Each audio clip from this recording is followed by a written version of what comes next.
We break down the discrepancy between local wages and cost of living. Phil Lindemann, Krystal, 93 News. First, officials for the Gold Rush Nordic races this Saturday came this close to putting skiers on Lake Dillon, a throwback to 40 years ago. We had all the permits in place to do that this year, and we actually went out and drilled a bunch of holes in the lake, and the ice is plenty thick. That was Pete Swenson with the Frisco Nordic Center. He and staff even scouted a 5K loop on the ice at Giberson Bay. So what was the problem? As the snow is melting, it's creating a water layer above the ice, and so there's big pockets of slush. Then again, it wasn't much better in the 70s. I talked to some old-timers, and they said, oh yeah, it was always pretty sketchy trying to get people out in the lake. The Gold Rush turns 49 years old this season. Swenson said they're honoring tradition with 7.5K classic and skate races and the marquee 20K skate. It's continued to evolve. It's been a different course for almost every year, which is also something unique. It's not something you show up and you do the same old, same old. Sign up now or on site Saturday morning. First skiers leave at 9 a.m. and don't forget the 1K Kids Fun Race at 10.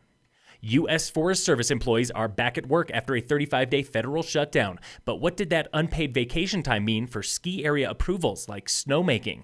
Bill Jackson with the Dillon Ranger District. We're starting to look at those different projects and determining how to get them done in priority order or put off till a later time or somewhat delayed. Hanging in limbo locally is new snowmaking at Keystone and the sensational extended season at Breckenridge with lift access through Memorial Day. In Vail, a sprawling snowmaking expansion won early approval before the shutdown, but is not fully approved. This comes as a second federal shutdown is looming. Lawmakers vote on a new budget February 15th.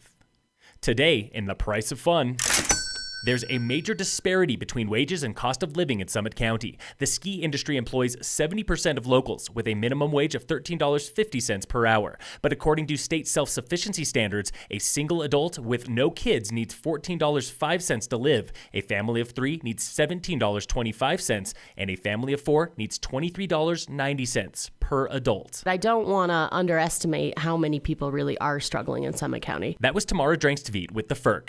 The nonprofit hosted state officials yesterday to discuss this disparity with sobering conclusions. We see families trying really hard and making great decisions for their families, but at the end of the day, the problem really is that what they make isn't enough to pay for what they need to live, just the basics, like housing and healthcare. Tune in again next Thursday for our latest report on what it costs to have a good time in Summit on The Price of Fun on Krystal 93.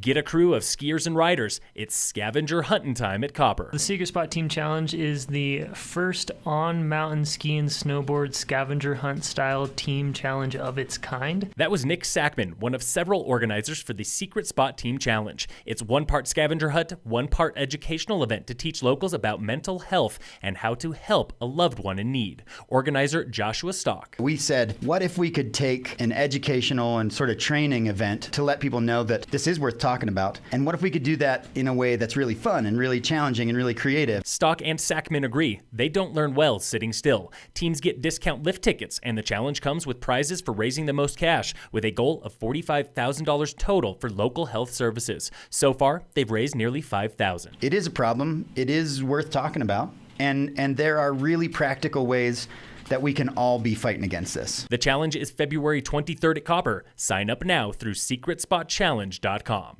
In sports, the Avalanche played the Capitals tonight at 5 p.m. The Nuggets are off until tomorrow for the 76ers. In World Cup ski racing news, Austrians and the Swiss dominated women's downhill training at World Championships in Ari, Sweden today. Lindsey Vonn did not start. Ryan Cochran-Siegel was top American at men's training in 7th. Racing continues tomorrow with women's Alpine combined. And in local sports, brought to you by American Family Insurance, the Weiss Agency, Tigers Alpine ski team is at Eldora today for Giant Slalom. Phil Lindemann, Krystal, 93 News.